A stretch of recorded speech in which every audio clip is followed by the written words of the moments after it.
сарниссаани qaat suutigalu inatsartuleriaasi аллангортинниарнеqa тассани инат Utilluu pilersitsugu aatan naalikasusuarfiit massakkit annertsarniarliit naalagaaffiit tallimat issittup imartaanut sineriat 5 fiskeriнаtioner med kystlinjer til arktiske farvande og 5 andre fiskerinationer har netop indgået en aftale om at printe ureguleret fiskeri i de centrale arktiske ocean de næste 16 år. Grønland er med i aftalen. Giver aftalen omkring det arktiske ocean også forpligtelser til forsigtig fiskeri af fiskeriressourcerne i Grønland, og på hvilket grundlag at det er vigtigt for Grønland at deltage i aftalen. Isumarsarfik, velkommen. Aftalen vedrører et område i det arktiske ocean på 2,8 millioner kvadratkilometer, som der ikke må fiske i 16 år. Målet er nu konkretiseret gennem mange år efter FN's forsigtighedsprincip omkring brugen af maritime ressourcer i Arktis.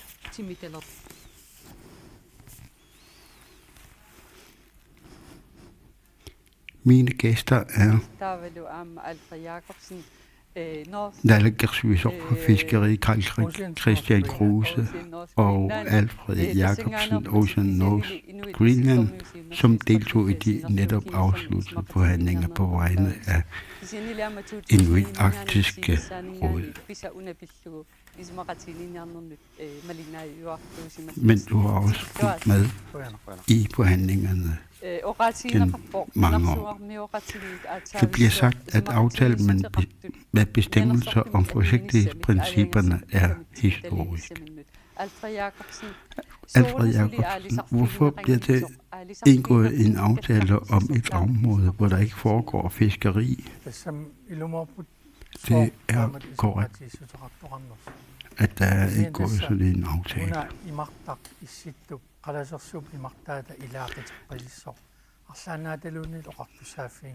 Der er ingen, der har myndighed over det område, som der er indgået en aftale om. Men det kan forventes, at som klimaforandringerne er, så kan fiskeriet eventuelt gå i gang. Vi har jo set, hvordan råfiskeriet foregår rundt omkring. Derfor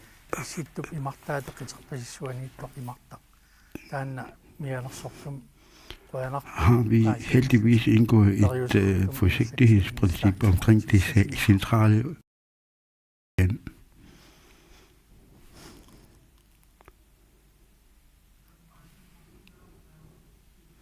Hvorfor støtter Grønland deltagelse i aftalen?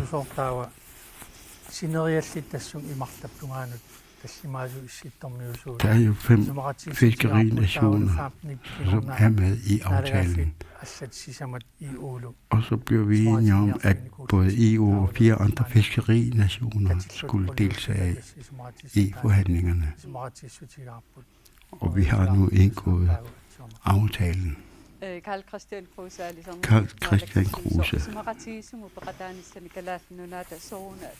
Hvorfor støtter Grønland deltagelsen i aftalen? Som Alfred siger,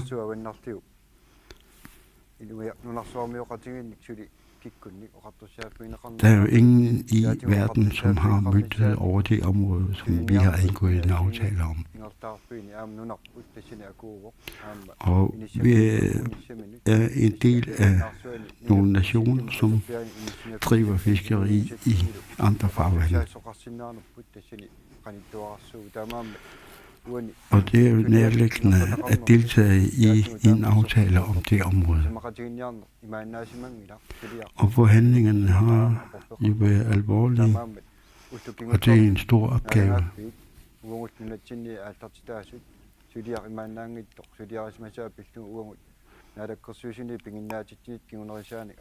Og vi har så fra Naalakkersuisut givet vores embedsmænd, som har ført forhandlingerne.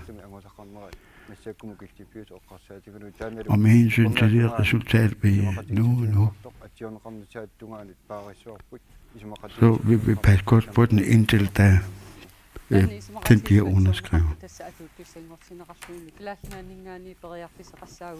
Men vil Grønland have mulighed for at deltage, når fiskeriet påbegyndes i det arktiske ocean? Det centrale i aftalen, det er at indsamle viden om det område, om de fiskeriressourcer, der eventuelt vil være. Det vil sige, at der skal indsamles viden først, inden fiskeriet kan påbegyndes. Og hvis al viden ikke er indsamlet, så er der også en aftale, at fiskeriet ikke påbegyndes.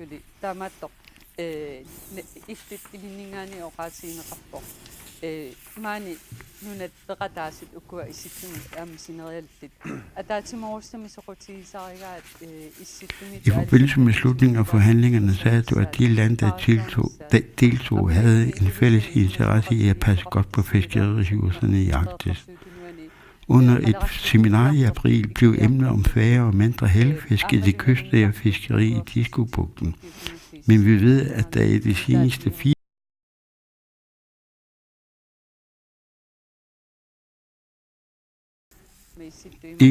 deltog i beslutningen om forsigtig fiskeri i arktiske farvande, og omvendt er der modsat biologernes anbefaling af hellefiskekvoter. Hvordan hænger de sammen? Med hensyn til hellefiskefisket og med hensyn til seminaret, så er det korrekt, at jeg deltog i seminaret. Og der er også indgået en aftale der.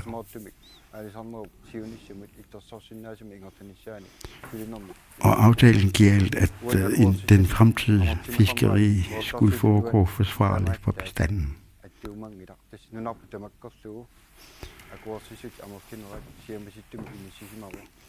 Det vil sige, at de fleste aftaler om fiskeriet i Grønland er bredt stillet.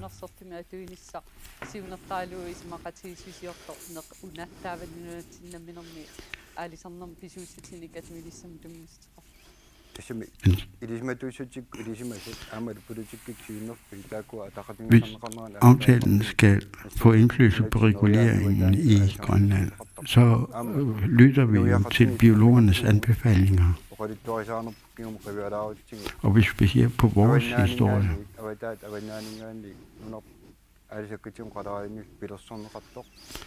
så bliver Grønland forsynet med fisk fra nord. Og det kan man også kigge på. Og selvom fiskeriet ikke går så godt lige nu med hensyn til hellefisk,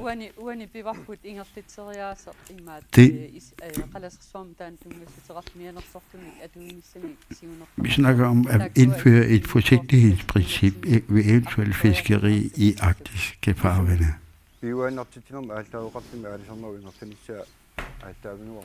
Vi har et udgangspunkt i bæredygtighed i fiskeriet.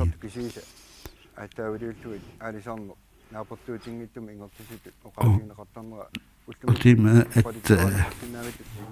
fiskeriet ikke er hensigtigt og kun tager hensyn til fiskerne, så får fiskerne skylden for, at der bliver færre hellefisk. Una ismaqatiisut samiatiuqatiutillu Alfred nunatta immini imartaata avataaniitta uan ismaqatiisumi pineqaaluartu nunatin aqutini tassinuk. Alfred, aftalen er ikke indgået fra den ene dag til den anden. Hvad er det vigtigt set med grønlandske øjne med så forskellige landesforhandlinger? Fiskeri er fiskeri uanset hvor det foregår.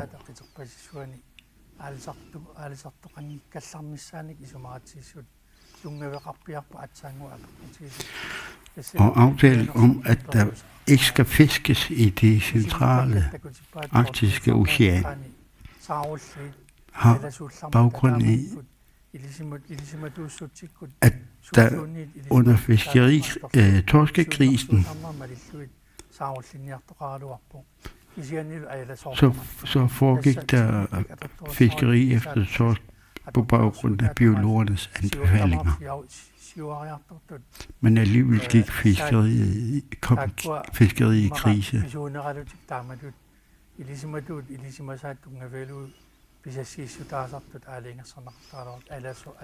Og det er på trods af biologernes anbefalinger på kvoter, så opstod der et fiskerikrise i torskefiskeriet. Og hvis vi ser på reguleringen af fiskeriet i grønlandske farvande, og med hensyn til det pågældende område, så er det et område, som vi skal have fokus på i længere tid. Jeg giver bare nogle eksempler her. Vi har jo fiske efter hellefisk meget tæt på land. Og der har været hellefiskeri i Godthåbfjorden. Jeg kan høre, at der er stor interesse omkring reguleringen af fiskeriet. Men det, der er centralt i aftalen her, der er jo foregået 6 forhandlinger, inden aftalen blev indgået. Og det er ikke sket fra den ene dag til den anden. Hvad er det vigtigt set med grønlandske øjne ved så forskellige landes forhandlinger?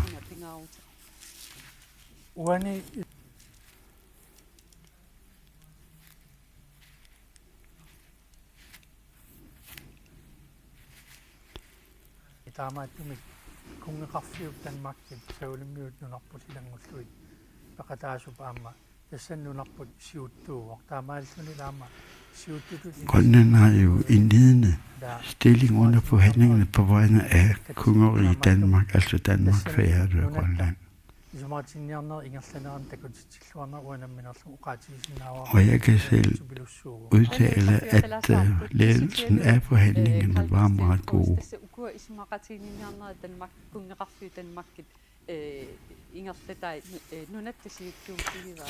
Mange på fiskeri ledede jo forhandlingerne på vegne af kongeriget Danmark, hvor de delegerede var fra ICC Grønland, repræsentationen i Washington D.C. og Udenrigsministeriet samt repræsentanter fra Færøerne.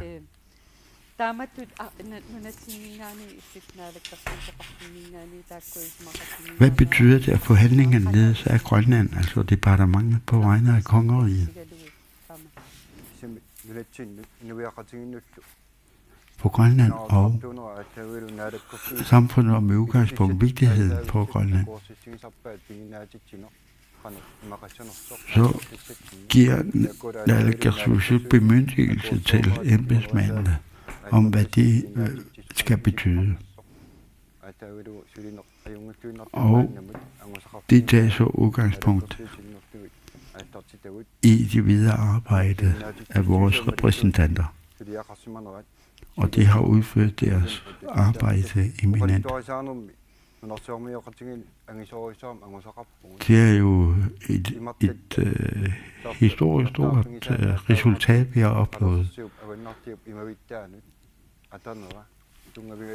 Og det er på baggrund af, at den kontinentalsoklen også hører med til Grønland, og det er på baggrund af det.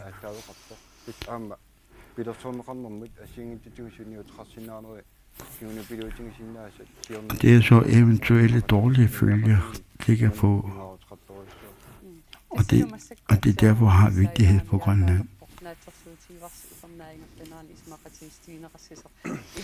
I forventer, at aftalen underskrives, hvor Grønland inviterer til, at underskrivelsen sker i Grønland. Hvad forventer I, det vil betyde for Grønland, at underskrivelsen sker her? Grønlands invitation til 5 nationer og samt EU og 4 andre fiskerinationer er stort.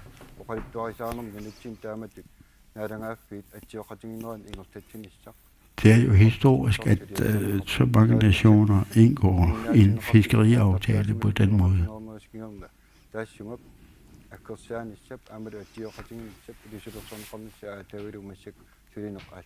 Og vi er så begyndt at arbejde her med udgangspunkt i underskrivelsen og formningen af underskrivelsen. Alfred Jacobsen, Grønland har deltaget i efterhånden mange forhandlinger mellem flere lande. Hvordan vurderes Grønlands ledelse af forhandlingerne med hensyn til at forhandlingerne sker på vegne af kongen og Danmark? Der gives ros, og vi snakker jo ikke engelsk til daglig.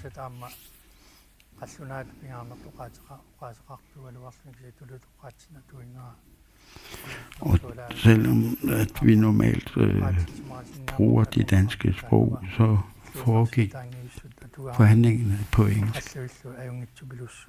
Og det har været gennemført meget udmærket.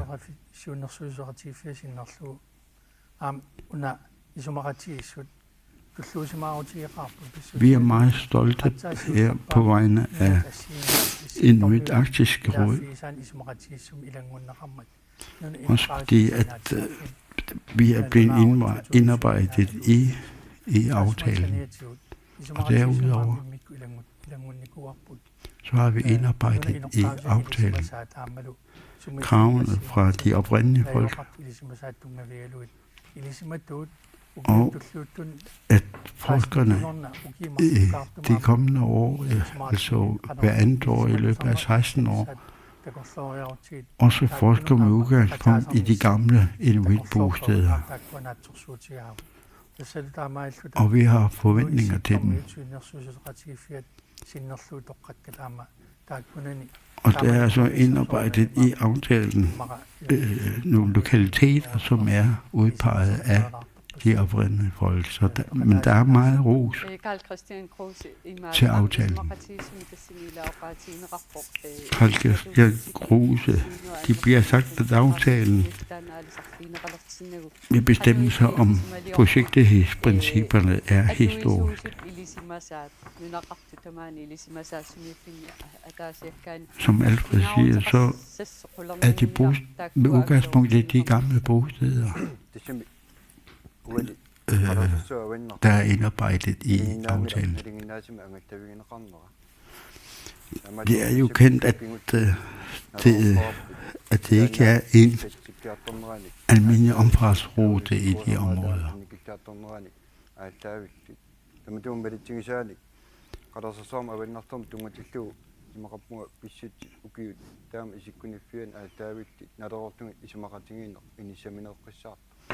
Og jeg mener, at aftalen omkring de arktiske oceaner i nærheden af Nordpolen er på sin plads.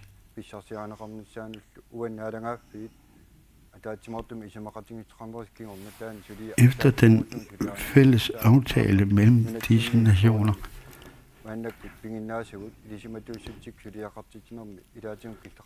og så de kvalifikationer, vi har opnået gennem forskningen her i Grønland, så det er jo et stort område, det drejer sig om.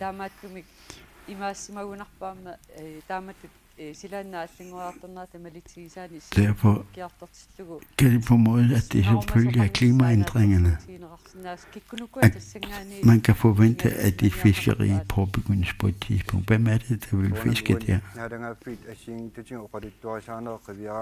Når man ser på de forskellige historier for de respektive lande, og hvordan fiskeriet er foregået tidligere. Så har de respektive nationer også begået rovfiskeri rundt omkring. Og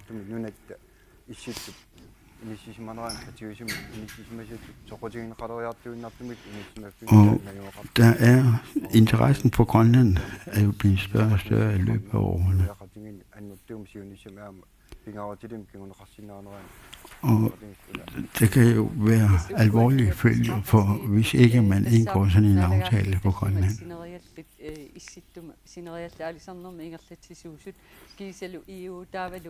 Der er jo 5 nationer med kystlinjer til Arktis, så EU og 4 andre fiskerinationer.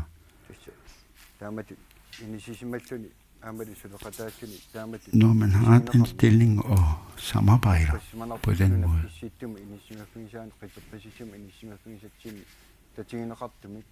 så har vi opnået tillid ved den stilling, vi har i de områder, det arktiske område. Så det er positivt for os.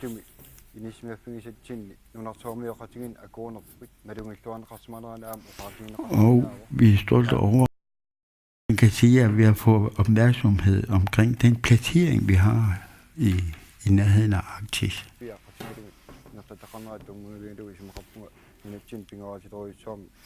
Og med hensyn til, at vi har udført den opgave på vegne af Komoria Danmark, så har vi opnået gode resultater.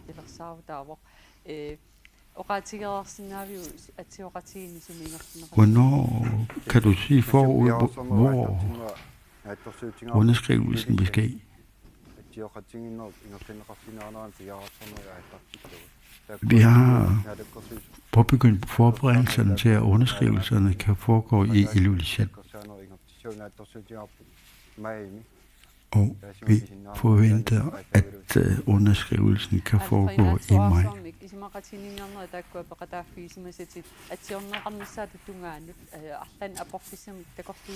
Alfred, har du set nogle hindringer under deltagelsen i forhandlingerne?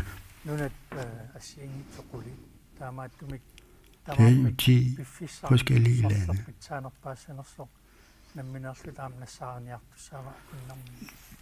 Vi skal jo selv søge det bedste tidspunkt, som er god for alle de deltagende lande.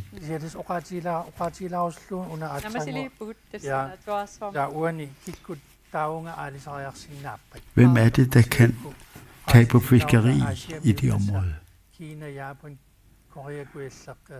Det er Kina, Japan og Sydkorea. For det er dem, som også tager på fiskeri i havene omkring Antarktis. Og der er jo kun 8.000 kilometer til det centrale arktiske ocean. Tak for.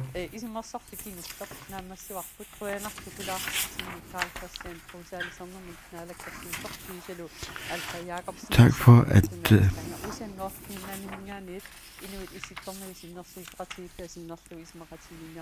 naalakkersuisoq for fiskeri Christian Kruse kunne deltage her, og Alfred Jacobsen på vegne af Inuit Arktiske Råd, og til jer alle sammen.